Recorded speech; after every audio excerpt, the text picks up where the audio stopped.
Hello my dear students, ಹೇಗಿದ್ದೀರಾ ಎಲ್ಲರೂ? Welcome to Pallavi tutorials. ಮಕ್ಕಳೇ, ಈ ಒಂದು ವಿಡಿಯೋದಲ್ಲಿ 2025-26 ಅಂತ ಹೇಳಿದ್ರೆ ಈ ವರ್ಷ ವಾರ್ಷಿಕ ಪರೀಕ್ಷೆಯನ್ನು ಬರಿತಾ ಇರುವಂತಹ ಮಕ್ಕಳಿಗೆ ಬೋರ್ಡಿಂದ ಪ್ರತಿಯೊಂದು ವಿಷಯಕ್ಕೆ ಸಂಬಂಧಪಟ್ಟಾಗೆ 3 ಮಾದರಿ ಪ್ರಶ್ನೆ ಪತ್ರಿಕೆಗಳನ್ನು ಬಿಡುಗಡೆ ಮಾಡಿದ್ದಾರೆ.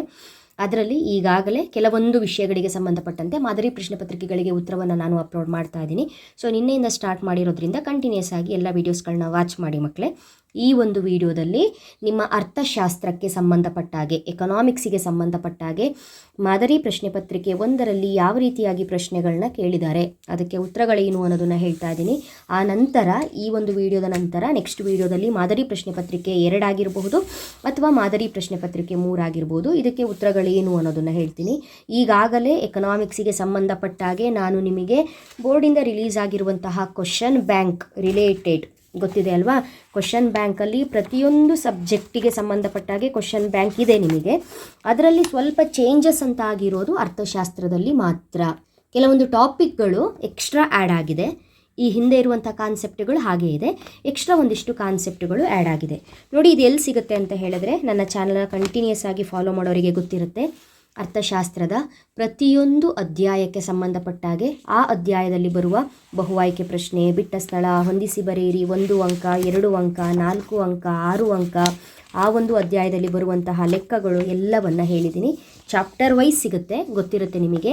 ಯಾಕೆ ಇದು ತುಂಬ ಇಂಪಾರ್ಟೆಂಟ್ ಅಂತ ಹೇಳಿದ್ರೆ, ಇವಾಗ ನೋಡಿ, ಮಾದರಿ ಪ್ರಶ್ನೆ ಪತ್ರಿಕೆ 1ರಲ್ಲಿ ಮೊದಲ ಪ್ರಶ್ನೆಯನ್ನು ಸ್ಥಾನದರ್ಶಕ ತುಷ್ಟಿಗುಣ ವಿಶ್ಲೇಷಣೆಯು ತುಷ್ಟಿಗುಣವನ್ನು ಅಂತ ಹೇಳಿ 4 ಒಂದು ಆಪ್ಷನನ್ನು ಕೊಟ್ಟಿದ್ದಾರೆ.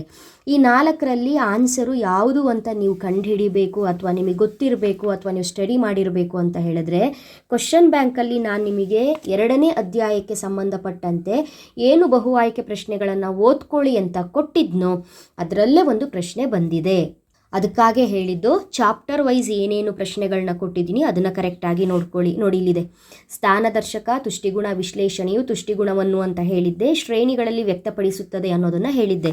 ಸೊ ಅದೇ ಉತ್ತರವನ್ನು ಇಲ್ಲಿ ಬರೆದ್ರಾಯಿತು. ಸೊ ಪ್ರಾಕ್ಟೀಸ್ ಆಗಿರಬೇಕು. ಹಾಗಾಗಿ ಕ್ವಶನ್ ಬ್ಯಾಂಕಲ್ಲಿ ಪ್ರತಿಯೊಂದು ಚಾಪ್ಟರ್ಗೆ ಸಂಬಂಧಪಟ್ಟಂತೆ ಏನೇನು ಪ್ರಶ್ನೆಗಳನ್ನ ಕೊಟ್ಟಿದ್ದೀನಿ ಅಥವಾ ಲೆಕ್ಕಗಳನ್ನ ಸಾಲ್ವ್ ಮಾಡಿದ್ದೀನಿ ಅದನ್ನೆಲ್ಲ ಕರೆಕ್ಟಾಗಿ ನೋಡ್ಕೊಳ್ಬೇಕು. ಬರೀ ಮಾದರಿ ಪ್ರಶ್ನೆ ಪತ್ರಿಕೆ ಒಂದೇ ನೋಡ್ಕೊಳ್ಬೇಡಿ. ಒಳ್ಳೆ ಅಂಕಗಳನ್ನ ಪಡ್ಕೊಳ್ಬೇಕು ಅಂತ ಹೇಳಿದ್ರೆ ಈ 3 ಮಾದರಿ ಪ್ರಶ್ನೆ ಪತ್ರಿಕೆಗಳ ಜೊತೆಗೆ ಹೋದ ವರ್ಷದ ವಾರ್ಷಿಕ ಪರೀಕ್ಷೆಯ ಆ್ಯನ್ಯುವಲ್ ಎಕ್ಸಾಮ್ ಕ್ವಶನ್ ಪೇಪರ್ನು ನೋಡ್ಕೊಳ್ಬೇಕಾಗತ್ತೆ. ಹಾಗೆ ಅದರ ಹಿಂದಿನ ಒಂದು 2 ವರ್ಷಗಳ ಪ್ರಶ್ನೆ ಪತ್ರಿಕೆಯನ್ನು ನೋಡಿಕೊಂಡ್ರೆ ಉತ್ತಮ ಅಂಕಗಳನ್ನು ಪಡಿಬಹುದು. ಆದಷ್ಟು ಲೆಕ್ಕದ ಬಗ್ಗೆ ಕಾನ್ಸಂಟ್ರೇಷನ್ ಮಾಡಿ. ಅರ್ಥಶಾಸ್ತ್ರದಲ್ಲಿ ಅತಿ ಹೆಚ್ಚು ಲೆಕ್ಕಗಳನ್ನ ಕೇಳ್ತಾರೆ, ಜೊತೆಗೆ ಥಿಯರಿ ಕೂಡ ಇದ್ದರೂ ಲೆಕ್ಕಗಳ ಬಗ್ಗೆ ಕಾನ್ಸಂಟ್ರೇಷನ್ ಜಾಸ್ತಿ ಮಾಡಿ. ಹೊಸದಾಗಿ ಆ್ಯಡ್ ಆಗಿರುವಂಥ ಒಂದು 4 ಥರದ ಲೆಕ್ಕಗಳು ಇದೆ ಈ ಸಲ. ಆ 4 ಲೆಕ್ಕಗಳನ್ನ ಹೇಗೆ ಮಾಡಬೇಕು ಅಂತ ಆಲ್ರೆಡಿ ನಾನು ವೀಡಿಯೋಸ್ಗಳನ್ನ ಅಪ್ಲೋಡ್ ಮಾಡಿದ್ದೀನಿ. ಆ ವಿಡಿಯೋನ ವಾಚ್ ಮಾಡಿ, ಓಕೆನಾ? ಆದಷ್ಟು ಈ ವರ್ಷದ ವೀಡಿಯೋಸ್ಗಳನ್ನೇ ವಾಚ್ ಮಾಡಿ. ಓಲ್ಡ್ ವೀಡಿಯೋಸ್ಗಳನ್ನ ವಾಚ್ ಮಾಡಿ. ಯಾವ್ದು ಬರುತ್ತೆ ಯಾವ್ದು ಬರಲ್ಲ ಅನ್ನೋ ಕನ್ಫ್ಯೂಷನಲ್ಲಿ ಇರಬೇಡಿ. ಯಾವುದೇ ವಿಡಿಯೋನ ವಾಚ್ ಮಾಡಿದರೂ ಕೂಡ 2025-26ನೇ ಪ್ಲೇ ಲಿಸ್ಟಲ್ಲಿ ಸಿಗುವಂತಹ ವೀಡಿಯೋಸ್ಗಳನ್ನೇ ವಾಚ್ ಮಾಡಿ ಮಕ್ಕಳು, ಓಕೆನಾ? ಹಾಗಾದರೆ ಇಲ್ಲಿ ನಿಮಗೆ ಮಾದರಿ ಪ್ರಶ್ನೆ ಪತ್ರಿಕೆಯಲ್ಲಿ ಏನು ಪ್ರಶ್ನೆಗಳನ್ನ ಕೇಳಿದ್ದಾರೆ ಅದಕ್ಕೆ ಉತ್ತರವನ್ನು ನೋಡ್ತಾ ಹೋಗೋಣ ಅಲ್ವಾ? ಮೊದಲ ಪ್ರಶ್ನೆ, ಸ್ಥಾನದರ್ಶಕ ತುಷ್ಟಿಗುಣ ವಿಶ್ಲೇಷಣೆಯು ತುಷ್ಟಿಗುಣವನ್ನು ಅಂತ ಹೇಳಿ 4 ಆಪ್ಷನ್ ಕೊಟ್ಟಿದ್ದಾರೆ. ಸೊ ಇದಕ್ಕೆ ಸರಿಯಾದ ಉತ್ತರ ಯಾವುದಾಗಿರುತ್ತೆ ಅಂತ ಹೇಳಿದ್ರೆ ಶ್ರೇಣಿಗಳಲ್ಲಿ ವ್ಯಕ್ತಪಡಿಸುತ್ತದೆ ಅಂತ ಆಗಿರುತ್ತೆ. ಅಥವಾ ನಿಮಗೇನಾದರೂ ಅವರು ಆಪ್ಷನ್ನಲ್ಲಿ ಶ್ರೇಣಿಗಳ ಬದಲಿಗೆ ಸ್ಥಾನಗಳಲ್ಲಿ ಅಂತ ಕೊಟ್ಟಿದ್ರೆ ಅದು ಕೂಡ ಸರಿಯಾದ ಉತ್ತರ ಆಗಿರುತ್ತೆ. ಹಾಗಾಗಿ ಅದ್ರ ಬಗ್ಗೆ ಗಮನ ಇರಲಿ. ಶ್ರೇಣಿಗಳಲ್ಲಿ ಇಲ್ವಲ್ಲ ಆಪ್ಷನಲ್ಲಿ ಅಂತ ಹೇಳ್ಕೊಂಡು ಕನ್ಫ್ಯೂಸ್ ಆಗಬೇಡಿ. ಸ್ಥಾನಗಳಲ್ಲಿ ಅಂತ ಕೊಟ್ಟಿದ್ರು ಕೂಡ ಅದು ಸರಿಯಾದ ಉತ್ತರನೇ ಆಗಿರುತ್ತೆ. ಮುಂದಿನ ಪ್ರಶ್ನೆ, ಕಾಬ್ ಡಗ್ಲಾಸ್ ಉತ್ಪಾದನಾ ಬಿಂಬಕ ಅಂತ ಹೇಳಿದ್ದಾರೆ. ಸೊ ಇದಕ್ಕೆ ಸರಿಯಾದ ಉತ್ತರ ಸಿ ಆಗಿರುತ್ತೆ. Q = x1 alpha x2 beta, upper alpha upper beta, ಓಕೆನಾ? ನೆಕ್ಸ್ಟ್ ಮುಂದಿನ ಪ್ರಶ್ನೆ, ಒಬ್ಬ ಪುಸ್ತಕ ಮಾರಾಟಗಾರನು, ಎಲ್ಲರೂ ಕೂಡ ಮಾಡೆಲ್ ಪೇಪರ್ನ ಡೌನ್ಲೋಡ್ ಮಾಡಿಟ್ಕೊಂಡು ಪ್ರಾಕ್ಟೀಸ್ ಮಾಡ್ಕೊಳ್ಳಿ. ಒಬ್ಬ ಪುಸ್ತಕ ಮಾರಾಟಗಾರನು ಪ್ರತಿಯೊಂದಕ್ಕೆ ಬೆಲೆ Rs. ಪ್ರತಿಯೊಂದಕ್ಕೆ ಬೆಲೆ 20 ಅಂದರೆ ಒಂದರ ಬೆಲೆ 20 ಅಂತ ಆಯಿತು. 20 ಎಷ್ಟು ಪುಸ್ತಕಗಳನ್ನು ಕೊಂಡುಕೊಂಡಿದ್ದಾನೆ? 40 ಪುಸ್ತಕಗಳನ್ನು ಮಾರಾಟ ಮಾಡುತ್ತಾನೆ. ಕೊಂಡುಕೊಂಡಿರೋದಲ್ಲ, ಮಾರಾಟ ಮಾಡಿರೋದು, ಸೇಲ್ಸ್ ಮಾಡಿದ್ದಾನೆ. ಒಂದು ಪುಸ್ತಕದ ಬೆಲೆ ಎಷ್ಟು ಮಕ್ಕಳೇ? 20 ರೂಪಾಯಿ. ಟೋಟಲ್ ಆಗಿ ಎಷ್ಟು ಪುಸ್ತಕಗಳನ್ನು ಮಾರಾಟ ಮಾಡಿದ್ದಾನೆ? 40 ಪುಸ್ತಕ. ಹಾಗಾದರೆ ಆ ಮಾರಾಟಗಾರನಿಗೆ ಎಷ್ಟು ಆದಾಯ ಬರುತ್ತೆ? 20 × 40 ಮಾಡಬೇಕಾಗತ್ತೆ ನೀವು. ಟೋಟಲ್ ಆಗಿ 800 ರೂಪಾಯಿ ಆದಾಯ ಆಗುತ್ತೆ. ಒಂದು ಬುಕ್ಕಿಗೆ 40 ರೂಪಾಯಿ 20 ರೂಪಾಯಿ ಆದರೆ ಒಂದು ಬುಕ್ಕಿಗೆ 20 ರೂಪಾಯಿ ಆದರೆ 40 ಬುಕ್ಕಿಗೆ ಎಷ್ಟಾಗುತ್ತೆ? 800 ರೂಪಾಯಿ ಆಗುತ್ತೆ. ನೆಕ್ಸ್ಟು ಮುಂದಿನ ಪ್ರಶ್ನೆ, ಇದು ಪಾರ್ಟ್ 2, ನಿಮಗೆ ಸಮಗ್ರ ಅರ್ಥಶಾಸ್ತ್ರಕ್ಕೆ ಸಂಬಂಧಪಟ್ಟಾಗೆ ಕೇಳಿರುವಂಥದ್ದು. ಈ ಮೊದಲ 3 ಪ್ರಶ್ನೆಗಳು ಸೂಕ್ಷ್ಮ ಅರ್ಥಶಾಸ್ತ್ರದ ಪಾಠಗಳಲ್ಲಿ ಬಂದಿದೆ. ನೆಕ್ಸ್ಟು RBI ನೇರವಾಗಿ ಇವರೊಂದಿಗೆ ವ್ಯವಹರಿಸುವುದಿಲ್ಲ ಅಂತ ಇದೆ. ಕೇಂದ್ರ ಸರ್ಕಾರ, ವಾಣಿಜ್ಯ ಬ್ಯಾಂಕುಗಳು, ಜನಸಾಮಾನ್ಯರು, ರಾಜ್ಯ ಸರ್ಕಾರಗಳು ಅಂತ ಇದೆ. ನೋಡಿ ಮಕ್ಕಳೇ, RBI ನೇರವಾಗಿ ಜನಸಾಮಾನ್ಯರ ಜೊತೆ ವ್ಯವಹಾರ ಮಾಡಲ್ಲ. ಯಾಕಂತ ಹೇಳಿದ್ರೆ ಜನಸಾಮಾನ್ಯರಿಗಾಗಿ ಇರುವಂತಹ ಬ್ಯಾಂಕುಗಳೇ ಬೇಕಾದಷ್ಟು ಬ್ಯಾಂಕುಗಳಿದೆ. SBI ಆಗಿರ್ಬೋದು, SBM ಆಗಿರ್ಬೋದು, ಕೆನರಾ ಬ್ಯಾಂಕ್ ಆಗಿರ್ಬೋದು, ಇದೆಲ್ಲ ನಾವು ವ್ಯವಹಾರ ಮಾಡುವಂತಹ ಬ್ಯಾಂಕುಗಳು, ಜನಸಾಮಾನ್ಯರು ವ್ಯವಹಾರ ಮಾಡುವಂತಹ ಬ್ಯಾಂಕುಗಳು. ಹಾಗಾದರೆ RBI ಯಾರ ಜೊತೆ ವ್ಯವಹಾರ ಮಾಡುತ್ತೆ ಅಂತ ಹೇಳಿದ್ರೆ ಡೈರೆಕ್ಟಾಗಿ ಬ್ಯಾಂಕ್ಗಳ ಜೊತೆನೇ ವ್ಯವಹಾರ ಮಾಡುತ್ತೆ. ಓಕೆನಾ? ಬ್ಯಾಂಕರ್ಸ್ಗಳ ಬ್ಯಾಂಕ್ ಅಂತ ಕರಿತೀವಿ. ಹಾಗಾಗಿ RBI ಬ್ಯಾಂಕ್ಗಳ ಜೊತೆನೇ ವ್ಯವಹಾರ ಮಾಡೋದ್ರಿಂದ ಇಲ್ಲಿ ಪ್ರಶ್ನೆಯನ್ನು ಇವರೊಂದಿಗೆ ವ್ಯವಹರಿಸುವುದಿಲ್ಲ ಅಂತ ಕೊಟ್ಟಿದ್ದಾರೆ, ಜನಸಾಮಾನ್ಯರು. ನೆಕ್ಸ್ಟು, ಸಾಲದ ಸುಲಭ ಲಭ್ಯತೆಯು ಇದನ್ನು ಉತ್ತೇಜಿಸುತ್ತದೆ ಅಂತ ಕೊಟ್ಟಿದ್ದಾರೆ. ಸಮಗ್ರ ಅರ್ಥಶಾಸ್ತ್ರದ 4ನೇ ಅಧ್ಯಾಯ ಏನಿದೆ, ಆದಾಯ ಮತ್ತು ಉದ್ಯೋಗದ ನಿರ್ಧಾರ, ಈ ಒಂದು ಅಧ್ಯಾಯದ ಮೇಲೆ ತೆಗೆದಿರುವಂತಹ ಪ್ರಶ್ನೆ, ಸಾಲದ ಸುಲಭ ಲಭ್ಯತೆಯು ಹೂಡಿಕೆಯನ್ನು ಉತ್ತೇಜಿಸುತ್ತದೆ. ಹಾಗಾಗಿ ಸರಿಯಾದ ಉತ್ತರ ಯಾವುದನ್ನು ಬರಿಬೇಕು? ಹೂಡಿಕೆ ಅಂತ ಬರಿಬೇಕು. ಹಾಗಾಗಿ ಹೂಡಿಕೆಗೆ ನೀವು ಮಾರ್ಕ್ ಮಾಡ್ಕೊಳ್ಳಿ. ಓಕೆನಾ? ನೆಕ್ಸ್ಟು ಮುಂದಿನ ಪ್ರಶ್ನೆ, ಬಿಟ್ಟ ಸ್ಥಳ ಪ್ರಶ್ನೆ. 5 ಪ್ರಶ್ನೆಗಳನ್ನ ಕೇಳ್ತಾರೆ, ಬ್ರಾಕೆಟಲ್ಲೇ ಉತ್ತರ ಇರುತ್ತೆ. ಸರಿಯಾದಂತಹ ಉತ್ತರವನ್ನು ನೀವು ಆರಿಸಿ ಆ ಡ್ಯಾಶಲ್ಲಿ ಬರಿಬೇಕು. ವಾಸ್ತವವಾಗಿ ಎಲ್ಲ ಆರ್ಥಿಕತೆಗಳು ಡ್ಯಾಶ್ ಆರ್ಥಿಕತೆಗಳಾಗಿವೆ. ಇದಕ್ಕೆ ಸರಿಯಾದಂತಹ ಉತ್ತರ ಮಿಶ್ರ ಆರ್ಥಿಕತೆಗಳಾಗಿವೆ. ಮಿಶ್ರ ಸರಿಯಾದಂತಹ ಉತ್ತರ. ನೆಕ್ಸ್ಟು, ಬಯಕೆಗಳನ್ನು ತೃಪ್ತಿಪಡಿಸುವ ಸರಕಿನ ಸಾಮರ್ಥ್ಯ ಅಂತ ಕೊಟ್ಟಿದ್ದಾರೆ. ಬಯಕೆಗಳನ್ನು ತೃಪ್ತಿಪಡಿಸುವ ಸರಕಿನ ಸಾಮರ್ಥ್ಯ ಏನು? ತುಷ್ಟಿಗುಣ. ಸರಿಯಾದಂತಹ ಉತ್ತರ ತುಷ್ಟಿಗುಣ ಅಂತ ಬರ್ಕೊಳ್ಳಿ. ಆಯಿತಾ? ನಿಮಗೆ ಅನುಭೋಗಿಯ ವರ್ತನೆಯ ಸಿದ್ಧಾಂತ ಏನಿದೆ ಈ ಅಧ್ಯಾಯದ ಮೇಲೆ ಕೇಳಿರುವಂತಹ ಪ್ರಶ್ನೆ. ಈ ಒಂದು ಪ್ರಶ್ನೆಯನ್ನು ಮಾರುಕಟ್ಟೆ ಸಮತೋಲನ ಅಧ್ಯಾಯದಿಂದ ತೆಗೆದಿದ್ದಾರೆ. ಶ್ರಮದ ಬೇಡಿಕೆ ಮತ್ತು ಪೂರೈಕೆ ರೇಖೆಗಳು ಪರಸ್ಪರ ಛೇದಿಸುವ ಬಿಂದುವಿನಲ್ಲಿ ಡ್ಯಾಶ್ ನಿರ್ಧಾರವಾಗುತ್ತದೆ ಅಂತ ಕೇಳಿದ್ದಾರೆ. ಸರಿಯಾದಂತಹ ಉತ್ತರ ಕೂಲಿ ಆಗಿರುತ್ತೆ. ಆ ಒಂದು ಉತ್ತರವನ್ನು ಇಲ್ಲಿ ಬರೀರಿ, ಕೂಲಿ. ಇವಾಗ ನಿಮಗೆ ಇನ್ನೊಂದು ಸಲ ಹೇಳ್ತಾ ಇದ್ದೀನಿ, ಏನು ಓದ್ಕೋಬೇಕು, ಹೇಗೆ ಓದ್ಕೋಬೇಕು, ಇದೇ ಅಧ್ಯಾಯದಲ್ಲಿ ಇದೆಯೇ, ಯಾವ ಪ್ರಶ್ನೆಗಳು ಬರುತ್ತೆ ಅನ್ನೋದ್ರ ಬಗ್ಗೆ ನಿಮಗೆ ಡೌಟ್ಸ್ ಬೇಡ. ನೋಡಿ, ಇದು ಮಾರುಕಟ್ಟೆ ಸಮತೋಲನ ಅಧ್ಯಾಯ ಅಲ್ವಾ? ಈ ಅಧ್ಯಾಯದಲ್ಲಿ ಬಹು ಆಯ್ಕೆ ಪ್ರಶ್ನೆಗಳು ಯಾವ್ದು ನೋಡ್ಕೊಳ್ಬೇಕು, ಬಿಟ್ಟ ಸ್ಥಳ ಪ್ರಶ್ನೆಗಳು ಯಾವ್ದು ನೋಡ್ಕೊಳ್ಬೇಕು, ಹೊಂದಿಸಿ ಬರೆಯಿರಿ ಯಾವ್ದು ನೋಡ್ಕೊಳ್ಬೇಕು, 1 ಅಂಕದ ಪ್ರಶ್ನೆಗಳು ಯಾವ್ದು ನೋಡ್ಕೊಳ್ಬೇಕು, ಇದೆಲ್ಲ ನಾನು ಆಲ್ರೆಡಿ ಅಪ್ಲೋಡ್ ಮಾಡಿದ್ದೀನಿ. ಹಾಗಾಗಿ ಅಧ್ಯಾಯಗಳಲ್ಲಿ ಏನೇನು ಪ್ರಶ್ನೆಗಳನ್ನ ಕೊಟ್ಟಿದ್ದೀನಿ ಅದನ್ನು ಒಂದು ಕಡೆ ನೀಟಾಗಿ ನೋಟ್ ಡೌನ್ ಮಾಡಿಟ್ಕೊಂಡ್ರೆ ಮಾತ್ರ ನಿಮಗೆ ಎಕ್ಸಾಮಿಗೆ ಓದ್ಕೊಳ್ಳೋದಕ್ಕೆ ಈಸಿ ಆಗುತ್ತೆ. 9ನೇ ಪ್ರಶ್ನೆ, ಒಂದು ಉದ್ಯಮ ಘಟಕವು ಮಾಡಿದ ನಿವ್ವಳ ಕೊಡುಗೆಯನ್ನು ಅದರ ಡ್ಯಾಶ್ ಎನ್ನುತ್ತೇವೆ. ಸಮಗ್ರ ಅರ್ಥಶಾಸ್ತ್ರದ ರಾಷ್ಟ್ರೀಯ ವರಮಾನದ ಲೆಕ್ಕಾಚಾರ ಏನಿದೆ ಈ ಒಂದು ಅಧ್ಯಾಯದ ಮೇಲೆ ಕೇಳಿರುವಂತಹ ಪ್ರಶ್ನೆ. ಒಂದು ಉದ್ಯಮ ಘಟಕವು ಮಾಡಿದ ನಿವ್ವಳ ಕೊಡುಗೆಯನ್ನು ಅದರ ಏನಂತ ಕರಿತೀವಿ ನಾವು? ಮೌಲ್ಯವರ್ಧನೆ ಅಂತ ಕರಿತೀವಿ. ಸೊ ಮೌಲ್ಯವರ್ಧನೆ. ಆಯಿತಾ?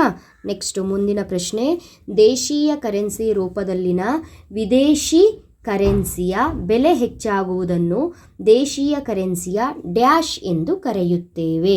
ಮುಕ್ತ ಆರ್ಥಿಕತೆ ಮತ್ತು ಸಮಗ್ರ ಅರ್ಥಶಾಸ್ತ್ರ ಏನಿದೆ ಈ ಒಂದು ಅಧ್ಯಾಯದ ಮೇಲೆ ಕೇಳಿರುವಂಥ ಪ್ರಶ್ನೆ, ಇದಕ್ಕೆ ಸರಿಯಾದಂತಹ ಉತ್ತರ ಕುಗ್ಗುವಿಕೆ. ಬರ್ಕೊಳ್ಳಿ, ಕುಗ್ಗುವಿಕೆ ಆಗಿರುತ್ತೆ. ಸೊ ಬ್ರಾಕೆಟಲ್ಲಿ ಕೊಟ್ಟಿರುವಂತಹ ಆನ್ಸರ್ಸ್ನ ಮ್ಯಾಚ್ ಮಾಡಿ ಕರೆಕ್ಟಾಗಿ ಡ್ಯಾಶಿಗೆ ಫಿಲಪ್ ಮಾಡಿ ಆಯಿತು. ಮುಂದಿನ ಪ್ರಶ್ನೆ, ಹೊಂದಿಸಿ ಬರೆಯಿರಿ. ಹೊಂದಿಸಿ ಬರೆಯಿರಿ ಪ್ರಶ್ನೆಯಲ್ಲಿ ಎ ವಿಭಾಗದಲ್ಲಿ ಪ್ರಶ್ನೆಯನ್ನು ಕೊಟ್ಟಿರ್ತಾರೆ, ಬಿ ವಿಭಾಗದಲ್ಲಿ ಇರುವಂತಹ ಉತ್ತರಕ್ಕೆ ನೀವು ಹೊಂದಿಸಿ ಬರಿಬೇಕು ಅಲ್ವಾ? ಮೊದಲ ಪ್ರಶ್ನೆ, ಪೂರಕ ಸರಕುಗಳು ಅಂತ ಕೊಟ್ಟಿದ್ದಾರೆ. ಇಲ್ಲಿ ಪೂರಕ ಸರಕುಗಳು ಯಾವುದು ಮಕ್ಕಳೇ? ಪೆನ್ನು ಮತ್ತು ಶಾಯಿ ಆಗಿರುತ್ತೆ. ಸೊ ಅದಕ್ಕೆ ನೀವು ಸರಿಯಾದ ಉತ್ತರವನ್ನು ಬರೆಯಿರಿ. ಎ ಅಂತ ನಾನಿಲ್ಲಿ ಬರೆದಿರ್ತೀನಿ. ಸರಿಯಾದ ಉತ್ತರ ಪೆನ್ನು ಮತ್ತು ಶಾಯಿ. ಮುಂದಿನ ಪ್ರಶ್ನೆ, ಪೈ ಅಂತ ಕೊಟ್ಟಿದ್ದಾರೆ. ಸೊ ಇದಕ್ಕೆ ಸರಿಯಾದಂತಹ ಉತ್ತರ TR ಮೈನಸ್ TC. ಪೈಗೆ ಸರಿಯಾದ ಉತ್ತರ TR ಮೈನಸ್ TC. ಮುಂದಿನ ಪ್ರಶ್ನೆ, ಗೃಹ ಕೃತ್ಯ ಸೇವೆಗಳು ಅಂತ ಕೊಟ್ಟಿದ್ದಾರೆ. ಇದಕ್ಕೆ ಸರಿಯಾದಂತಹ ಉತ್ತರ ಹಣರಹಿತ ವಿನಿಮಯ, ಸಿ, ಹಣರಹಿತ ವಿನಿಮಯ.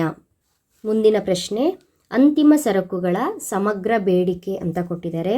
ಇದಕ್ಕೆ ಸರಿಯಾದ ಉತ್ತರ ಒಂದನೇದಾಗಿರುತ್ತೆ. ಸೊ ಇಲ್ಲಿ ಬರ್ಕೊಳ್ಳಿ ನೀವು. 4ನೇದಕ್ಕೆ ಇದು ಸರಿಯಾದ ಉತ್ತರ ಡಿ ಅಂತ. C bar plus I bar plus C Y.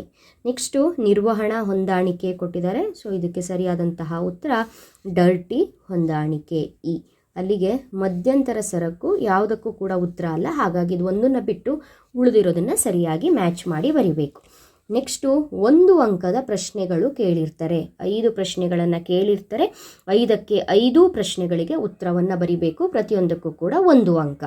ನೋಡಿ ಮಕ್ಕಳೇ, ಅಧ್ಯಾಯ 3 ಉತ್ಪಾದನೆ ಮತ್ತು ವೆಚ್ಚಗಳು ಏನಿದೆ, ಈ ಅಧ್ಯಾಯದಲ್ಲಿ ನಾನು ನಿಮಗೆ 1 ಅಂಕದ 6 ಪ್ರಶ್ನೆಗಳನ್ನು ನೋಡ್ಕೊಳ್ಳಿ, ಇಂಪಾರ್ಟೆಂಟ್ ಅಂತ ಹೇಳ್ಕೊಂಡು ಈ ಹಿಂದೆನೇ ಕೊಟ್ಟಿದ್ದೀನಿ, ಹೌದಲ್ವಾ? ನೀವು ಪ್ರಾಕ್ಟೀಸ್ ಮಾಡ್ತಾ ಇರ್ತೀರಿ. ಸೊ ಅದರಲ್ಲಿ 2ನೇ ಪ್ರಶ್ನೆಯನ್ನು ಇಲ್ಲಿ ಕೇಳಿದ್ದಾರೆ. ಅಲ್ಪಾವಧಿ ಉತ್ಪಾದನಾ ವಿಶ್ಲೇಷಣೆಯನ್ನು ವಿವರಿಸುವ ನಿಯಮ ಯಾವುದು ಅಂತ ಕೇಳಿದ್ದಾರೆ. ಇದಕ್ಕುತ್ತರ ಬದಲಾಗುವ ಪರಿಮಾಣಗಳ ನಿಯಮ ಅಂತ ಹೇಳಿದ್ರೆ, ಈ ಒಂದು ಅಧ್ಯಾಯದಲ್ಲಿ 1 ಅಂಕದ ಪ್ರಶ್ನೆ ನಿಮ್ಮ ಎಕ್ಸಾಮಿಗೆ ಇಂಪಾರ್ಟೆಂಟು. ಎಲ್ಲ ಪ್ರಶ್ನೆಗಳನ್ನ ನೀವು ನೋಡ್ಕೊಳ್ಬೇಕು ಅಂತ ಅರ್ಥ. ಹಾಗಾಗಿ ಮೊದಲ ಪ್ರಶ್ನೆಗೆ ಉತ್ತರ ಏನು? ಬದಲಾಗುವ ಪರಿಮಾಣಗಳ ನಿಯಮ. ಮುಂದಿನ ಪ್ರಶ್ನೆ, ಪೂರೈಕೆ ಎಂದರೇನು ಅಂತ ಕೊಟ್ಟಿದ್ದಾರೆ. ಸೊ ಇದು ನಿಮಗೆ ಪರಿಪೂರ್ಣ ಪೈಪೋಟಿಯಲ್ಲಿ ಉದ್ಯಮ ಘಟಕದ ಸಿದ್ಧಾಂತ ಏನಿದೆ ಈ ಅಧ್ಯಾಯದ ಮೇಲೆ ಕೇಳಿರುವಂತಹ ಪ್ರಶ್ನೆ. ಇಲ್ಲೂ ಕೂಡ 1 ಅಂಕದ ಸಾಕಷ್ಟು ಪ್ರಶ್ನೆಗಳಿದೆ, 6 ಪ್ರಶ್ನೆಗಳಿದೆ. ಈ 6 ಪ್ರಶ್ನೆ ಕೂಡ ತುಂಬ ಇಂಪಾರ್ಟೆಂಟು. ಸಾಕಷ್ಟು ಸಲ ರಿಪೀಟ್ ಆಗಿರುವಂಥ ಪ್ರಶ್ನೆಗಳು ಯಾವುದು ಅನ್ನೋದು ಕೂಡ ಈ ಅಧ್ಯಾಯದ ಬಹುಮುಖ್ಯ ಪ್ರಶ್ನೆಗಳನ್ನ ಕೊಡುವಾಗ ಹೇಳಿದ್ದೀನಿ. ಸೊ 1 ಅಂಕಕ್ಕೆ ಪೂರೈಕೆ ಅಂತ ಅವರೇನಾದರೂ ನಿಮಗೆ ಎಕ್ಸಾಮಲ್ಲಿ ಕೇಳಿದಾಗ ಯಾವ ರೀತಿಯಾಗಿ ಉತ್ತರ ಬರೀಬೇಕು ನೋಡ್ಕೊಳ್ಳಿ. ನೀಡಿದ ಬೆಲೆ, ನೀಡಿದ ತಂತ್ರಜ್ಞಾನ ಮತ್ತು ನೀಡಿದ ಉತ್ಪಾದನಾಂಗಗಳ ಬೆಲೆಗಳಲ್ಲಿ ಉದ್ಯಮ ಘಟಕಗಳು ಮಾರಾಟ ಮಾಡಲು ಬಯಸುವ ಸರಕಿನ ಪ್ರಮಾಣವನ್ನು ಪೂರೈಕೆ ಎನ್ನುತ್ತಾರೆ. ಮುಂದಿನ ಪ್ರಶ್ನೆ, ಆಡಮ್ ಸ್ಮಿತ್ ರವರ ಪ್ರಸಿದ್ಧ ಕೃತಿಯನ್ನು ಹೆಸರಿಸಿ.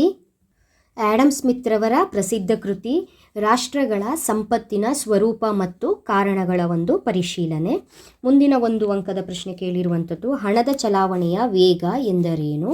ಹಣದ ಚಲಾವಣೆಯ ವೇಗ ಎಂದರೆ ಒಂದು ನಿರ್ದಿಷ್ಟ ಸಮಯದಲ್ಲಿ ಹಣದ ಒಂದು ಘಟಕವು ಎಷ್ಟು ಬಾರಿ ಕೈಗಳನ್ನು ಬದಲಾಯಿಸುತ್ತದೆ. ಒಂದು ನಿರ್ದಿಷ್ಟ ಸಮಯದಲ್ಲಿ ಹಣದ ಒಂದು ಘಟಕವು ಎಷ್ಟು ಬಾರಿ ಕೈಗಳನ್ನು ಬದಲಾಯಿಸುತ್ತದೆ ಅಂತ ಹೇಳೋದೇ ಹಣದ ಚಲಾವಣೆಯ ವೇಗ. 1 ಅಂಕದ ಕೊನೆ ಪ್ರಶ್ನೆ, ಸಾರ್ವಜನಿಕ ಉತ್ಪಾದನೆಯ ಅರ್ಥ ತಿಳಿಸಿ ಅಂತ ಕೇಳಿದರೆ ತುಂಬ ಈಸಿ ಇರುವಂತಹ ಒಂದು ಉತ್ತರ ಇದು. ಸರಕುಗಳನ್ನು ನೇರವಾಗಿ ಸರ್ಕಾರದಿಂದ ಉತ್ಪಾದಿಸಲ್ಪಟ್ಟಾಗ, ಸರಕುಗಳನ್ನು ನೇರವಾಗಿ ಸರ್ಕಾರದಿಂದ ಉತ್ಪಾದಿಸಲ್ಪಟ್ಟಾಗ ಅದನ್ನು ಸಾರ್ವಜನಿಕ ಉತ್ಪಾದನೆ ಅಂತ ಕರಿತೀವಿ. ನೆಕ್ಸ್ಟು ಭಾಗ ಬಿ ಯಲ್ಲಿ 2 ಅಂಕದ ಪ್ರಶ್ನೆಗಳನ್ನು ಕೇಳಿದ್ದಾರೆ. ಭಾಗ ಬಿ ಯಲ್ಲಿ ಟೋಟಲ್ ಆಗಿ ಮಕ್ಕಳೇ 10 ಪ್ರಶ್ನೆಗಳನ್ನ ಕೇಳ್ತಾರೆ, ಆಯಿತಾ? ಈ 10 ಪ್ರಶ್ನೆಗಳಲ್ಲಿ ನೀವು ಕೇವಲ 6 ಪ್ರಶ್ನೆಗಳಿಗೆ ಉತ್ತರವನ್ನು ಬರೆದ್ರೆ ಸಾಕು. ಆ 6 ಪ್ರಶ್ನೆಗಳು ಯಾವ ಅಧ್ಯಾಯದ ಸೆಲೆಕ್ಟ್ ಮಾಡ್ಕೊಳ್ಬೇಕು, 2 ಅಂಕದ ಪ್ರಶ್ನೆಗಳು ಟೋಟಲ್ ಆಗಿ ಎಷ್ಟು ಓದ್ಕೊಳ್ಬೇಕು ಅನ್ನೋದನ್ನು ನಾನು ನಿಮಗೆ ಹೇಳ್ತೀನಿ. ಸೊ 3 ಮಾದರಿ ಪತ್ರಿಕೆಗಳು ಒಂದ್ಸಲ ಮುಗಿಲಿ, ಆನಂತರ 2 ಅಂಕದ ಬಹುಮುಖ್ಯ ಪ್ರಶ್ನೆಗಳು ಯಾವುದು ಓದ್ಕೊಳ್ಬೇಕು ಅನ್ನೋದನ್ನು ಈ ವರ್ಷದ ಮಕ್ಕಳಿಗೂ ಕೂಡ ಹೋದ ವರ್ಷ ಹೇಗೆ ಹೇಳಿದ್ದೆ ಅದೇ ರೀತಿಯಾಗಿ ಹೇಳ್ತೀನಿ. ಮೊದಲ ಪ್ರಶ್ನೆ, ಉತ್ಪಾದನಾ ಸಾಧ್ಯತಾ ಗಡಿ ಎಂದರೇನು? ಉತ್ತರ, ದೇಶವೊಂದರಲ್ಲಿ ಲಭ್ಯವಿರುವ ಸಂಪನ್ಮೂಲಗಳು ಮತ್ತು ತಂತ್ರಜ್ಞಾನದ ಸಹಾಯದಿಂದ ಉತ್ಪಾದಿಸಲು ಸಾಧ್ಯವಿರುವ ಉತ್ಪಾದನಾ ಸಾಧ್ಯತೆಗಳನ್ನು ತೋರಿಸುವ ರೇಖೆಯನ್ನು ಉತ್ಪಾದನಾ ಸಾಧ್ಯತಾ ಗಡಿ ಎನ್ನಲಾಗುತ್ತದೆ. 2ನೇ ಪ್ರಶ್ನೆ, ಅನುಭೋಗಿಯ ಆದರ್ಶ ಆಯ್ಕೆಗಳನ್ನು ನಿರ್ಧರಿಸುವ ಅಂಶಗಳನ್ನು ಪಟ್ಟಿ ಮಾಡಿ ಅಂತ ಕೇಳಿದರೆ, ಆಲ್ರೆಡಿ ಚಾಪ್ಟರ್ ವೈಸ್ ಪ್ರಶ್ನೆಗಳನ್ನ ಕೊಡುವಾಗ ಈ ಒಂದು ಪ್ರಶ್ನೆ ಇಂಪಾರ್ಟೆಂಟ್ ಅಂತ ನಾನು ಹೇಳಿ ಮಾರ್ಕ್ ಮಾಡಿದ್ದೀನಿ. ಅನುಭೋಗಿಯ ಆದರ್ಶ ಆಯ್ಕೆಯನ್ನು ನಿರ್ಧರಿಸುವ ಅಂಶಗಳು ಯಾವುದು ಅಂತ ಹೇಳಿದ್ರೆ, ಅನುಭೋಗಿಯ ಆದಾಯ, ಅನುಭೋಗಿಯ ರುಚಿ ಅಭಿರುಚಿ, ಸರಕಿನ ಬೆಲೆ, ಬದಲಿ ವಸ್ತುಗಳ ಬೆಲೆ. 4 ಪಾಯಿಂಟ್ ಇದೆ ಇಲ್ಲಿ. ಅನುಭೋಗಿಯ ಆದಾಯ, ಅನುಭೋಗಿಯ ರುಚಿ ಮತ್ತು ಅಭಿರುಚಿ, ಸರಕಿನ ಬೆಲೆ, ಬದಲಿ ವಸ್ತುಗಳ ಬೆಲೆ. ಈ 4 ಪಾಯಿಂಟನ್ನು ಬರೆದ್ರೆ ಆಯಿತು, ಓಕೆನಾ? ನೆಕ್ಸ್ಟು, ಯಾವುದಾದರೂ 2 ಅಲ್ಪಾವಧಿಯ ವೆಚ್ಚಗಳನ್ನು ಹೆಸರಿಸಿ ಅಂತ ಕೇಳಿದ್ದಾರೆ. ಯಾವುದಾದ್ರೂ 2 ಬರೀರಿ ಅಂತ ಹೇಳಿದರೆ ನೀವು ಯಾವುದಾದ್ರೂ ಬರೀಬಹುದು. ಸೊ ಅಲ್ಪಾವಧಿ ವೆಚ್ಚಗಳು ಯಾವುದ್ಯಾವುದಿದೆ ಅಂತ ಹೇಳಿದರೆ, ಒಟ್ಟು ಸ್ಥಿರ ವೆಚ್ಚ, ಒಟ್ಟು ಬದಲಾಗುವ ವೆಚ್ಚ, ಒಟ್ಟು ವೆಚ್ಚ, ಅಲ್ಪಾವಧಿ ಸರಾಸರಿ ವೆಚ್ಚ, ಅಲ್ಪಾವಧಿ ಸರಾಸರಿ ಬದಲಾಗುವ ವೆಚ್ಚ, ಅಲ್ಪಾವಧಿ ಸರಾಸರಿ ವೆಚ್ಚ, ಸೀಮಾಂತ ವೆಚ್ಚ, ಯಾವುದು ಕೂಡ ಬರೀಬಹುದು. ನೆಕ್ಸ್ಟು ಮುಂದಿನ ಪ್ರಶ್ನೆ, ಸ್ಥಗಿತತೆಯ ಬಿಂದುವಿನ ಅರ್ಥವನ್ನು ನೀಡಿ ಅಂತ ಕೇಳಿದ್ದಾರೆ ಮಕ್ಕಳೇ. ಸಾಕಷ್ಟು ಸಲ ರಿಪೀಟ್ ಆಗಿರುವಂತಹ ಪ್ರಶ್ನೆ. ಅಲ್ಪಾವಧಿಯಲ್ಲಿ ಸೀಮಾಂತ ವೆಚ್ಚದ ರೇಖೆಯು ಸರಾಸರಿ ಬದಲಾಗುವ ವೆಚ್ಚದ ರೇಖೆಯನ್ನು ಛೇದಿಸಿರುವ ಕನಿಷ್ಠ ಬಿಂದುವನ್ನು ಉದ್ಯಮ ಘಟಕದ ಸ್ಥಗಿತತೆಯ ಬಿಂದು ಎನ್ನುತ್ತೇವೆ. ಇದರ ಕೆಳಗೆ ಯಾವುದೇ ಉತ್ಪಾದನೆ ಇರುವುದಿಲ್ಲ. ದೀರ್ಘಾವಧಿಯಲ್ಲಿ LRAC ರೇಖೆಯು ಕನಿಷ್ಠ ಸ್ಥಗಿತತೆಯ ಬಿಂದುವಾಗಿದೆ. ಸೊ ಮೊದಲ ಈ ಒಂದು 4 ಲೈನನ್ನು ಬರೆದ್ರೆ ಸಾಕು. ಮುಂದಿನ ಪ್ರಶ್ನೆ ಸಿಂಪಲ್ ಆಗಿ 2 ಅಂಕದ ಒಂದು ಲೆಕ್ಕ. ಇಬ್ಬರು ಉತ್ಪಾದಕರ ಪೂರೈಕೆ ರೇಖೆಗಳು ಕ್ರಮವಾಗಿ S1P P-15 ಇದೆ, S2P P-20 ಆದಾಗ ಮಾರುಕಟ್ಟೆ ಪೂರೈಕೆಯನ್ನು ಕಂಡುಹಿಡಿಯಿರಿ ಅಂತ ಕೇಳಿದ್ದಾರೆ. ಇದು ಸಿಂಪಲ್ ಆದ ಪ್ರಶ್ನೆ ಆಗಿರೋದ್ರಿಂದ ಪ್ರಶ್ನೆಯಲ್ಲಿ ಏನು ಕೊಟ್ಟಿದ್ದಾರೆ ಆ ಇನ್ಫಾರ್ಮೇಷನ್ನ ಬರ್ಕೊಳ್ಬೇಕು. SMP ಅಂತ ಬರ್ಕೊಳ್ಳಿ. ಏನು ಕೊಟ್ಟಿದ್ದಾರೆ ಅದನ್ನು ಬರೀರಿ. S1P ಕೊಟ್ಟಿದ್ದಾರೆ ಅಲ್ವಾ ಮಕ್ಕಳೇ, ಪ್ಲಸ್ S2P ಕೊಟ್ಟಿದ್ದಾರೆ, ಸರಿನಾ? S1P ಎಷ್ಟು ಕೊಟ್ಟಿದ್ದಾರೆ? P-15 ಕೊಟ್ಟಿದ್ದಾರೆ, ಪ್ಲಸ್ ಇನ್ನೊಂದು P-20 ಕೊಟ್ಟಿದ್ದಾರೆ, ಕರೆಕ್ಟಾ? ಸೊ ಇಲ್ಲೂ ಒಂದು P ಇದೆ, ಇಲ್ಲೂ ಒಂದು P ಇದೆ. ಟೋಟಲ್ ಆಗಿ ಎಷ್ಟು P ಆಯಿತು? 2 P ಆಯಿತು, ಕರೆಕ್ಟಾ? ಇಲ್ಲೂ ಮೈನಸ್ ಇದೆ, ಇಲ್ಲೂ ಮೈನಸ್ ಇದೆ. ಮೈನಸ್ಸು ಏನಾಗುತ್ತೆ? ಪ್ಲಸ್ ಆಗುತ್ತೆ. ಬಟ್ ಚಿಹ್ನೆಯನ್ನು ಮೈನಸ್ಸೇ ಬರಿತೀವಿ, ಬಟ್ ಮೈನಸ್ ಇಂಟು ಮೈನಸ್ ಏನಾಗುತ್ತೆ? ಪ್ಲಸ್ ಆಗುತ್ತೆ. 20 15 ಎಷ್ಟಾಗುತ್ತೆ? 35 ಆಗುತ್ತೆ, ಕರೆಕ್ಟಾ? 35. ಇದನ್ನು ನೀವು ಇಷ್ಟನ್ನು ಈ ಒಂದು ಈಕ್ವೇಷನ್ನ ಬರೆದಿಟ್ಟರೆ ಆನ್ಸರು ಮುಗೀತು. ಇಲ್ಲಿ ನಿಮಗೆ ಗೊತ್ತಾಗಬೇಕಾಗಿರೋದು P ಮತ್ತು Pನ ಸೇರಿಸಿ 2P ಅಂತ ಬರೀಬೇಕು. ಇಲ್ಲೂ ಮೈನಸ್ ಇದೆ ನೋಡಿ, ಇದು -15, ಇದು -20. ಮೈನಸ್ಸೇ, ಮೈನಸ್ ಇಂಟು ಮೈನಸ್ ಪ್ಲಸ್ ಮಾಡಬೇಕು. ಅಲ್ಲಿರೋ ನಂಬರ್ಸ್ನ ಮಾತ್ರ ಪ್ಲಸ್ ಮಾಡಬೇಕು, ಚಿಹ್ನೆಯನ್ನು ಮೈನಸ್ಸೇ ಬರೀಬೇಕು. ಮೈನಸ್ನ ಬರೆದು ಆ ನಂಬರ್ನ ಪ್ಲಸ್ ಮಾಡಿ ಇಟ್ಟರೆ ನಿಮಗೇನು ಆನ್ಸರ್ ಸಿಗುತ್ತೆ. 2 ಅಂಕಕ್ಕೆ ಇಷ್ಟು ಬರೆದ್ರೆ ಸಾಕು, ಓಕೆನಾ? ನೆಕ್ಸ್ಟು ಮುಂದಿನ 2 ಅಂಕದ ಪ್ರಶ್ನೆ ಕೇಳಿರುವಂಥದ್ದು 4 ಉತ್ಪಾದನಾಂಗಗಳು ಯಾವುವು? ಅವುಗಳ ಪ್ರತಿಫಲಗಳನ್ನು ಹೆಸರಿಸಿ. 4 ಉತ್ಪಾದನಾಂಗಗಳು ಭೂಮಿ, ಶ್ರಮ, ಬಂಡವಾಳ, ಸಂಘಟನೆ. ಇಲ್ಲಿ ಉತ್ಪಾದನಾಂಗಗಳು ಮಾತ್ರ ಕೇಳಿಲ್ಲ, ಅವುಗಳ ಪ್ರತಿಫಲಗಳನ್ನು ಕೂಡ ಬರೆಯಿರಿ ಅಂತ ಕೇಳಿದ್ದಾರೆ. ಹಾಗಾಗಿ ಭೂಮಿಗೆ ಗೇಣಿ ಬರೀರಿ, ಶ್ರಮಕ್ಕೆ ಕೂಲಿ ಬರೀರಿ, ಬಂಡವಾಳಕ್ಕೆ ಬಡ್ಡಿ ಬರೀರಿ, ಸಂಘಟನೆಗೆ ಲಾಭ ಬರೀರಿ, ಓಕೆನಾ? ನೆಕ್ಸ್ಟು 2 ಅಂಕದ ಮುಂದಿನ ಪ್ರಶ್ನೆ ತಪಶೀಲು ಪಟ್ಟಿಯ ಶೇಖರಣೆ ಮತ್ತು ಕುಸಿತದ ಅರ್ಥ ನೀಡಿ ಅಂತ ಕೇಳಿದ್ದಾರೆ. ಮಕ್ಕಳೇ ನೀವಿಲ್ಲಿ ತಪಶೀಲು ಪಟ್ಟಿಯ ಶೇಖರಣೆ ಅಂತ ಹೇಳಿದ್ರೆ ಏನು ಅಂತ ಬರಿಬೇಕು, ಮತ್ತು ಕುಸಿತ ಅಂತ ಹೇಳಿದ್ರೆ ಏನು ಅಂತ ಬರಿಬೇಕು. ಇದಕ್ಕಿಂತ ಮುಂಚೆ ನಿಮಗೆ ತಪಶೀಲು ಪಟ್ಟಿ ಅಂತ ಹೇಳಿದ್ರೆ ಏನು ಅನ್ನೋದು ಕೂಡ ಗೊತ್ತಿರಬೇಕು. ಯಾಕಂತ ಹೇಳಿದ್ರೆ ಪಟ್ಟಿಯ ಮುಂದುವರೆದ ಭಾಗನೇ ತಪಶೀಲು ಶೇಖರಣೆ ಆಗಿರುತ್ತೆ. ಹಾಗಾಗಿ ಫಸ್ಟು ತಪಶೀಲು ಪಟ್ಟಿ ಅಂದರೆ ಏನು ಅಂತ ನಿಮಗೆ ಗೊತ್ತಿದ್ರೆ ಮಾತ್ರ ಅದರ ಶೇಖರಣೆ ಮತ್ತು ಕುಸಿತವನ್ನು ಬರೀಲಿಕ್ಕೆ ಸಾಧ್ಯ.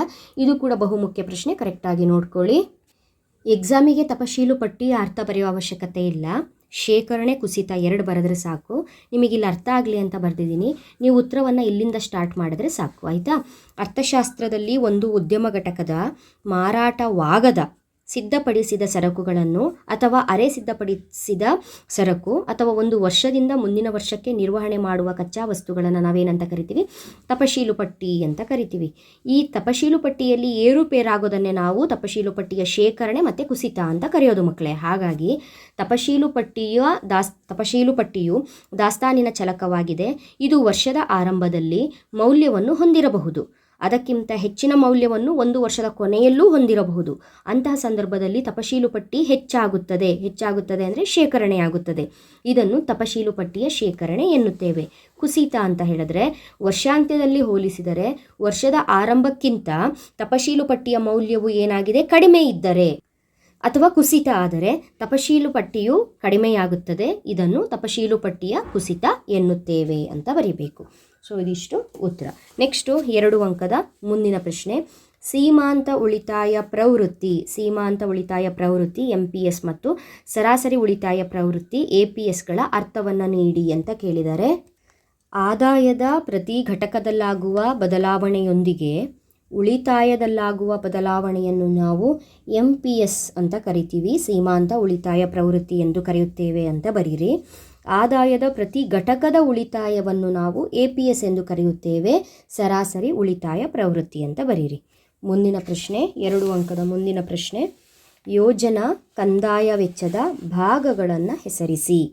ಯೋಜನಾ ಕಂದಾಯ ವೆಚ್ಚದ ಭಾಗಗಳು ಕೇಂದ್ರ ಸರ್ಕಾರವು ಕೇಂದ್ರ ಸರ್ಕಾರದ ಯೋಜನೆಗಳ ಅನುಷ್ಠಾನಕ್ಕಾಗಿ ಮಾಡುವ ವೆಚ್ಚ ಅಂತ ಒಂದು ಪಾಯಿಂಟ್ ಬರೀರಿ. ಇನ್ನೊಂದು ರಾಜ್ಯ ಸರ್ಕಾರಗಳ ಯೋಜನೆಗಳ ಅನುಷ್ಠಾನಕ್ಕಾಗಿ ನೀಡುವ ಹಣಕಾಸಿನ ನೆರವು ಅಂತ ಇನ್ನೊಂದು ಪಾಯಿಂಟನ್ನು ಬರೀರಿ. ನೆಕ್ಸ್ಟು 2 ಅಂಕದ ಕೊನೆಯ ಪ್ರಶ್ನೆ ಇದೇ ಅಧ್ಯಾಯದ್ದು. ಪ್ರಮಾಣಾನುಗುಣ ಆದಾಯ ತೆರಿಗೆಯು ಸ್ವಯಂಚಾಲಿತ ಕಂಪನ ಗ್ರಾಹಕವಾಗಿ ಏಕೆ ಕೆಲಸ ಮಾಡುತ್ತದೆ ಅಂತ ಪ್ರಶ್ನೆಯನ್ನು ಕೇಳಿದ್ದಾರೆ. ಪ್ರಮಾಣಾನುಗುಣ ಆದಾಯ ತೆರಿಗೆಯು ಸ್ವಯಂಚಾಲಿತ ಕಂಪನ ಗ್ರಾಹಕವಾಗಿ ಏಕೆ ಕೆಲಸ ಮಾಡುತ್ತದೆ ಅಂದರೆ ಇದು ಒಂದು ಆಘಾತವನ್ನು ತಡೆಯುವ ಕಂಪನ ಗ್ರಾಹಕ. ಏಕೆಂದರೆ ಇದು ವೆಚ್ಚ ಮಾಡಬಹುದಾದ ಆದಾಯ ಮತ್ತು ಅನುಭೋಗಿಗಳ ವೆಚ್ಚವನ್ನು GDPಯಲ್ಲಿನ ಏರಿಳಿತಗಳಿಗೆ ಕಡಿಮೆ ಸಂವೇದನಾಶೀಲವಾಗಿಸುತ್ತದೆ. ಸೊ ಇದಿಷ್ಟು ಕೂಡ 2 ಅಂಕದ ಪ್ರಶ್ನೆಗಳು. ನೆಕ್ಸ್ಟು ಭಾಗ ಸಿಯಲ್ಲಿ ನಿಮಗೆ 4 ಅಂಕದ ಪ್ರಶ್ನೆಗಳನ್ನು ಕೇಳಿರ್ತಾರೆ. ಭಾಗ ಸಿಯಲ್ಲಿ ಟೋಟಲ್ ಆಗಿ ಈ ಒಂದು ಮಾದರಿ ಪ್ರಶ್ನೆ ಪತ್ರಿಕೆಯಲ್ಲಿ 9 ಪ್ರಶ್ನೆಗಳಿದೆ. ಈ 9 ಪ್ರಶ್ನೆಯಲ್ಲಿ 2 ಲೆಕ್ಕಗಳನ್ನು ಕೇಳಿದ್ದಾರೆ. ತುಂಬ ಈಸಿಯಾಗಿರುವಂತಹ ಲೆಕ್ಕವನ್ನು ಕೇಳಿದ್ದಾರೆ. ತುಂಬ ಅಂದರೆ ತುಂಬ ಈಸಿ ಹೇಳ್ಬಹುದು. ಸೊ 2 ಲೆಕ್ಕಗಳಿದೆ. ಟೋಟಲ್ ಆಗಿ 5 ಪ್ರಶ್ನೆಗಳಿಗೆ ನೀವು ಉತ್ತರವನ್ನು ಬರೀಬೇಕು. 2 ಲೆಕ್ಕಗಳನ್ನ ಕೇಳಿರ್ತಾರೆ. ಇನ್ನು 3 ಥಿಯರಿ ಬಗ್ಗೆ ನೀವು ಕಾನ್ಸಂಟ್ರೇಟ್ ಮಾಡಬೇಕಾಗತ್ತೆ. ಮುಂದಿನ ದಿನಗಳಲ್ಲಿ 4 ಅಂಕಕ್ಕೆ ನೀವು ಓದ್ಕೊಳ್ಬೇಕಾಗಿರುವಂತಹ ಥಿಯರಿ ಪ್ರಶ್ನೆಗಳು ಯಾವುದು ಅನ್ನೋದನ್ನು ಹೇಳ್ತೀನಿ. ನೆಕ್ಸ್ಟು ಭಾಗ ಡಿಯಲ್ಲೂ ಕೂಡ ನಿಮಗೆ 6 ಅಂಕದ ಪ್ರಶ್ನೆಗಳಲ್ಲಿ ಲೆಕ್ಕಗಳನ್ನು ಕೇಳಿರ್ತಾರೆ. ನೀವು ಲೆಕ್ಕಗಳ ಮೇಲೆ ಜಾಸ್ತಿ ಗಮನವನ್ನು ಕೊಡೋದ್ರ ಜೊತೆಗೆ ಥಿಯರಿ ಪ್ರಶ್ನೆಗಳನ್ನು ಕೂಡ ಓದ್ಕೊಂಡಿರಬೇಕು. ಯಾಕಂತ ಹೇಳಿದ್ರೆ ಎಕನಾಮಿಕ್ಸಲ್ಲಿ ಥಿಯರಿನೂ ಕೂಡ ತುಂಬ ಇಂಪಾರ್ಟೆಂಟು. ಥಿಯರಿಯನ್ನು ನೀವು ನೆಗ್ಲೆಕ್ಟ್ ಮಾಡುವ ಹಾಗೆ ಇಲ್ಲ. ಸೊ 6 ಅಂಕದ ಥಿಯರಿ ಪ್ರಶ್ನೆಗಳು ಯಾವುದು ಇಂಪಾರ್ಟೆಂಟು ಅನ್ನೋದನ್ನು ಕೂಡ ಹೇಳ್ತೀನಿ. ನೆಕ್ಸ್ಟು ಇನ್ನು ಬಹುಮುಖ್ಯವಾಗಿ ಭಾಗ ಇಯಲ್ಲಿ ಕೇಳುವಂತಹ ಕಾರ್ಯಭಾರ ಆಧಾರಿತ ಪ್ರಶ್ನೆಗಳು 3 ಪ್ರಶ್ನೆಗಳಿರುತ್ತೆ. 3 ಪ್ರಶ್ನೆಗಳಲ್ಲಿ 2 ಪ್ರಶ್ನೆಗಳಿಗೆ ಉತ್ತರವನ್ನು ಬರೀಬೇಕು. ಸೊ ನಿಮ್ಮ ಲಕ್ ಅಂತ ಹೇಳ್ಬೋದು, ಅಥವಾ ನೀವು ಓದ್ಕೊಂಡಿರ್ತೀರಿ ನಿಮಗೆ ಈಸಿ ಆಗುತ್ತೆ ಅಂತ ಕೂಡ ಹೇಳಬಹುದು. ಯಾಕಂದರೆ 3 ಕೂಡ ಲೆಕ್ಕಗಳೇ ಇರುತ್ತೆ. ಈ 3 ಲೆಕ್ಕಗಳನ್ನ ನೀವು ಅದರಲ್ಲಿ ನಿಮಗೆ ಚೆನ್ನಾಗಿ ಗೊತ್ತಿರುವಂತಹ 2 ಲೆಕ್ಕಗಳನ್ನು ಮಾಡಿದರೆ ನಿಮಗೆ 10 ಅಂಕಗಳು ಗ್ಯಾರಂಟಿ ಸಿಗತ್ತೆ. ಸೊ ಇಲ್ಲಿರುವಂತಹ ಲೆಕ್ಕಗಳಿಗೆ ಉತ್ತರವನ್ನು ಯಾವ ರೀತಿ ಬರೀಬೇಕು ಅನ್ನೋದ್ರ ಬಗ್ಗೆ ಆಗಿರಬಹುದು, ಅಥವಾ ಎಕನಾಮಿಕ್ಸಲ್ಲಿ ಬರುವಂತಹ ಎಲ್ಲ ಲೆಕ್ಕಗಳನ್ನ ನಾನು ಯಾವ ರೀತಿಯಾಗಿ ಈಸಿಯಾಗಿ ಮಾಡಬೇಕು ಅನ್ನೋದನ್ನು ಆಲ್ರೆಡಿ ಅಪ್ಲೋಡ್ ಮಾಡಿದ್ದೀನಿ. ಸೊ ಓಲ್ಡ್ ವೀಡಿಯೋಸ್ಗಳನ್ನ ಯಾವುದೇ ಕಾರಣಕ್ಕೂ ನೋಡಬೇಡಿ. ಈ ವರ್ಷ ನಿಮ್ಮ ಒಂದು ಬ್ಯಾಚಿಗೆ 2025-26ನೇ ಬ್ಯಾಚಿಗೆ ಮಾಡಿರುವಂತಹ ಅಪ್ಡೇಟೆಡ್ ವೀಡಿಯೋಸ್ಗಳನ್ನೇ ವಾಚ್ ಮಾಡಿ. ಸೊ ಲೆಕ್ಕ ಯಾವ ರೀತಿ ಮಾಡಬೇಕು ಅನ್ನೋದನ್ನು ಈಸಿಯಾಗಿ ಕಲ್ತ್ಕೊಳ್ಬೋದು. ಸೊ ಇದಿಷ್ಟು ಕೂಡ ಮಾದರಿ ಪ್ರಶ್ನೆ ಪತ್ರಿಕೆ 1ಕ್ಕೆ ಸಂಬಂಧಪಟ್ಟ ಹಾಗೆ 2 ಅಂಕದ ಪ್ರಶ್ನೆಗಳೇನಿದೆ ಅಲ್ಲಿವರೆಗೂ ಕೂಡ ಉತ್ತರವನ್ನು ಹೇಳಿದ್ದೀನಿ. ಮುಂದಿನ ವಿಡಿಯೋದಲ್ಲಿ ಮಾದರಿ ಪ್ರಶ್ನೆ ಪತ್ರಿಕೆ 2ಕ್ಕೆ ಸಂಬಂಧಪಟ್ಟಾಗೆ ಉತ್ತರಗಳೇನು, ಯಾವ್ಯಾವ ಅಧ್ಯಾಯದಲ್ಲಿ ಬಂದಿದೆ ಅನ್ನೋದನ್ನು ನೋಡೋಣ, ಯಾವ ರೀತಿ ಪ್ರಶ್ನೆ ಕೇಳಿದ್ದಾರೆ ಅನ್ನೋದನ್ನು ಗಮನಿಸೋಣ ಅಲ್ವಾ. ಮುಂದಿನ ವಿಡಿಯೋದಲ್ಲಿ ಮತ್ತೆ ಸಿಗ್ತೀನಿ. ಅಲ್ಲಿವರೆಗೂ ಚೆನ್ನಾಗಿ ಓದ್ಕೊಳ್ಳಿ. ಯಾರ್ಯಾರು ಚಾನಲ್ಗೆ ಸಬ್ಸ್ಕ್ರೈಬ್ ಆಗಿಲ್ಲ ಇವಾಗಲೇ ಸಬ್ಸ್ಕ್ರೈಬ್ ಆಗಿ ಆಲ್ ಬಟನ್ನ ಕ್ಲಿಕ್ ಮಾಡ್ಕೊಳ್ಳಿ. ವೀಡಿಯೋಸ್ಗಳು ಬಂದ ತಕ್ಷಣ ನಿಮಗೆ ನೋಟಿಫಿಕೇಶನ್ ಬರುತ್ತೆ ಮಕ್ಕಳೇ. ಓಕೆನಾ? Thank you. All the best.